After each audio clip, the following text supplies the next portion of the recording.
Sextape de Gaël Anganamoui, elle se signale enfin après son homosexualité. Pour plus d'informations après le générique.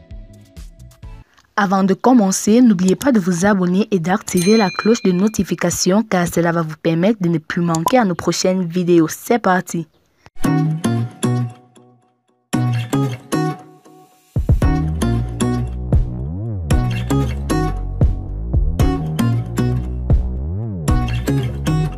De héros, elle était devenue zéro en quelques minutes, il y a quelques mois, après la fuite de ses vidéos à caractère sexuel et homosexuel, avec son compagne de l'époque. Cette affaire qui l'a éclaboussée l'a amené à rentrer plus ou moins dans la clandestinité après avoir quitté le territoire national. Désormais, sa star du football féminin, qui avait démissionné avec fracas de son poste dans le staff des Lions, vit discrètement. Mais, elle vient de sonner de ses nouvelles, en participant à la cérémonie officielle du lancement du programme Football for Schools de la FIFA à Nouakchott en Mauritanie. La cérémonie a eu lieu lundi dernier au siège de la Fédération mauritanienne de football, FRIM, à Nouakchott à abriter. Le projet de développement du football en milieu scolaire, Football for Schools en Afrique, est mis en œuvre par la FIFA en partenariat avec l'Organisation des Nations Unies pour l'éducation, la culture et la science, UNESCO.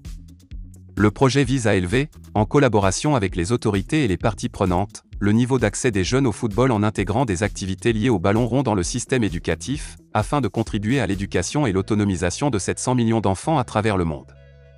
Ce programme accueilli par la Mauritanie en tant que premier pays africain dans ce domaine, est conçu pour mettre à niveau les compétences et aptitudes visées par la pratique du football et à contribuer à la réalisation des objectifs des Nations Unies dans le domaine du développement durable, entre autres. Gaël Anganamoui était à la cérémonie officielle du lancement du dit projet. Depuis, elle n'a plus donné de signe de vie. Selon certaines indiscrétions, elle serait revenue au pays sans bruit. Le 11 décembre dernier, elle avait posté une vidéo sur les réseaux sociaux pour laisser éclater sa joie suite à la victoire de Samuel Eto'o. Sauf gros coup de tonnerre, les Lions indomptables iront au Maroc en juillet, pour la Coupe d'Afrique des Nations, CAN, 2022 de football féminin. Gabrielle Aboudi-Onguéné et ses coéquipières ont déjà un pied au Maroc. Les joueuses de l'équipe nationale du Cameroun ne sont pas loin d'une autre qualification pour la Coupe d'Afrique des Nations, CAN, prévue en juillet prochain.